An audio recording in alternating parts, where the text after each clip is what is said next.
Emperor Nero, who ruled the Roman Empire from 54 AD to 68 AD, is infamous for his tyrannical rule and numerous crimes committed during his reign. Get ready for a journey filled with intrigue, betrayal, and the dark secrets of Emperor Nero.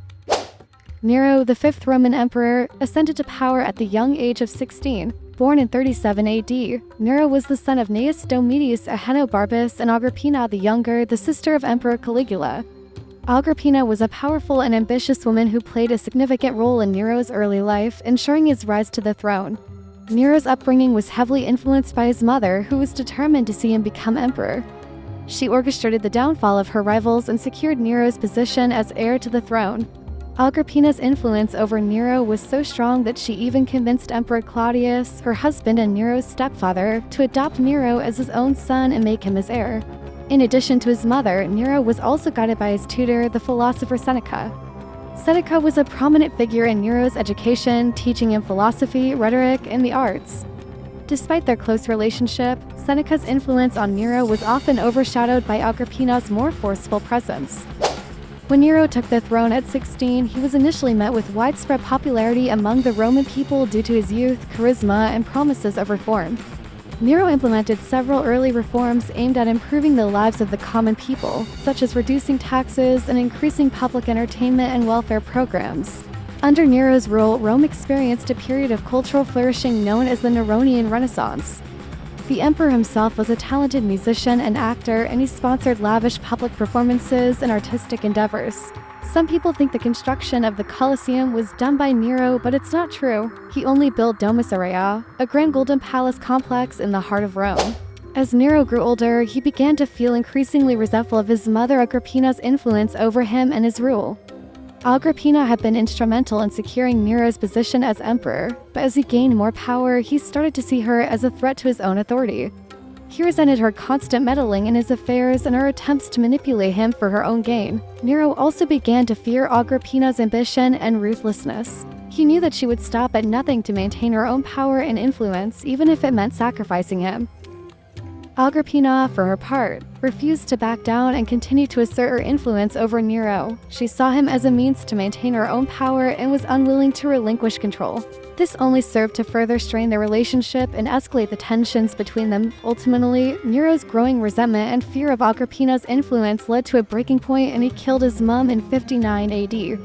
There are several accounts of Agrippina's death, with varying details and interpretations. One account suggests that Nero first attempted to poison Agrippina by tampering with her food and drink.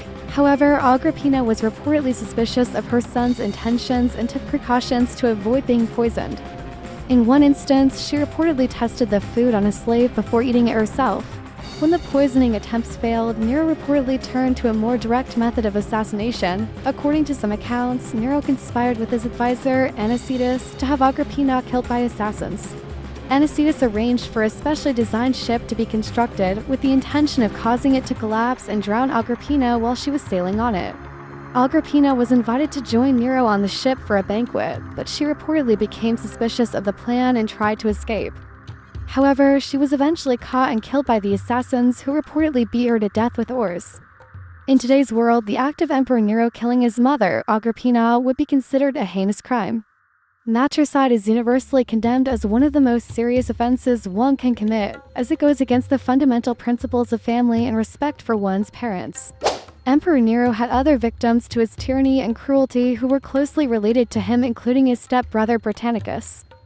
Nero's fears of Britannicus as a potential threat to his reign were rooted in the fact that Britannicus was the biological son of the previous emperor, Claudius, and therefore had a legitimate claim to the throne. Additionally, Britannicus was popular among the Roman people and the military, making him a formidable rival to Nero's rule. In order to eliminate Britannicus as a threat, Nero took drastic measures.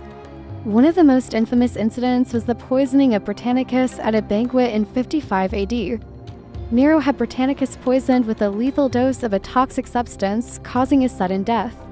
This act solidified Nero's hold on power and removed a potential challenger to his rule. Another victim to Emperor Nero's brutality was Octavia.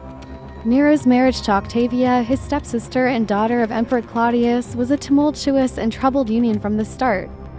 The marriage was arranged by Nero's mother, Agrippina, in order to solidify Nero's claim to the throne and strengthen his political position within the Roman Empire.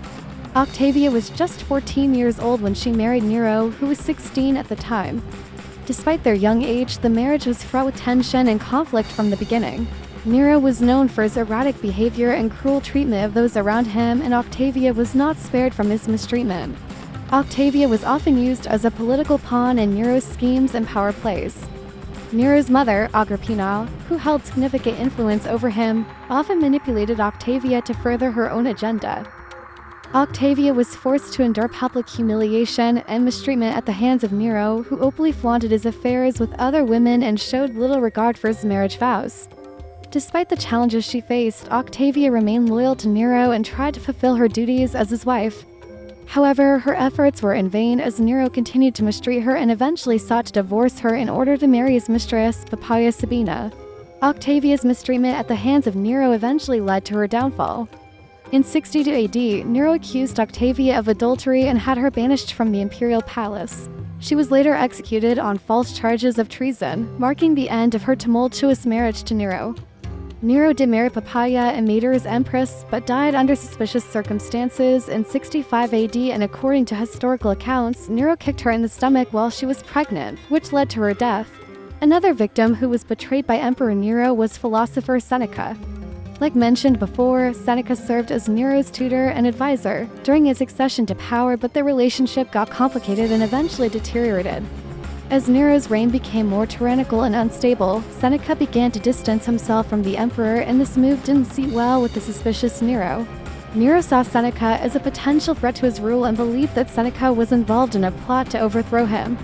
In order to eliminate this perceived threat, Nero ordered Seneca to commit suicide as a punishment for his alleged crime. Seneca, being a Stoic philosopher, accepted his fate and calmly slit his wrists, bleeding to death in his own home. Today, Emperor Nero's actions of killing his stepbrother, his wife Octavia, his mistress, and Seneca would be viewed as heinous crimes. These acts of violence and betrayal would be condemned as morally reprehensible and unjustifiable, and unfortunately, they were not his last victims during this reign. Back in July of 64 AD, the Great Fire of Rome occurred during the reign of Emperor Nero. The fire raged for 6 days and 7 nights, destroying much of the city and leaving thousands homeless. There are conflicting accounts of how the fire started, with some sources claiming that Nero himself started the fire in order to clear land for a new palace, while others suggest that it was accidental as the city was heavily populated. In the aftermath of the fire, Emperor Nero faced a city in ruins and a population in desperate need of assistance. However, instead of focusing on rebuilding efforts and providing aid to those affected, Nero chose to blame the Christian community for the fire. This decision was likely determined by his desire to deflect blame from himself and consolidate his power. Also, Nero's decision to scapegoat the Christians was influenced by rumors going around that the Christians were responsible for starting the fire as part of a conspiracy to overthrow the government. This was fueled by the fact that Christians were already viewed with suspicion by the Roman authorities due to their beliefs and practices, such as refusing to worship the Roman gods. As a result, Nero launched a brutal crackdown on the Christian community, leading to widespread persecution and martyrdom around the empire. Christians were arrested, tortured, and executed in public spectacles, such as being fed to wild animals or burned alive. The number of believers killed around this time is unknown, but the persecution of Christians continued for so many years even after Nero's death. Nero's actions to blame the early Christians for the Great Fire in Rome can be seen as criminal today because he falsely accused a group of people and incited violence and persecution against them based on their religious beliefs. This kind of scapegoating and discrimination is a violation of human rights and goes against principles of justice and equality. Emperor Nero's downfall eventually came after a turbulent 13-year reign. He faced a rebellion and was declared a public enemy by the Senate. As his reign was coming to an end, Nero fled Rome and eventually took his own life by stabbing his throat with a dagger on June 9, 68 AD, and he was only 30 years old when he died.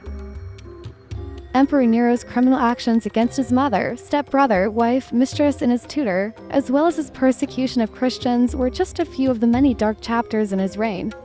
These actions ultimately led to his downfall and the end of his rule. What are your thoughts on Emperor Nero's reign and his actions? Let us know in the comments below, and don't forget to like and subscribe for more, and see you on the next one, and lead with love.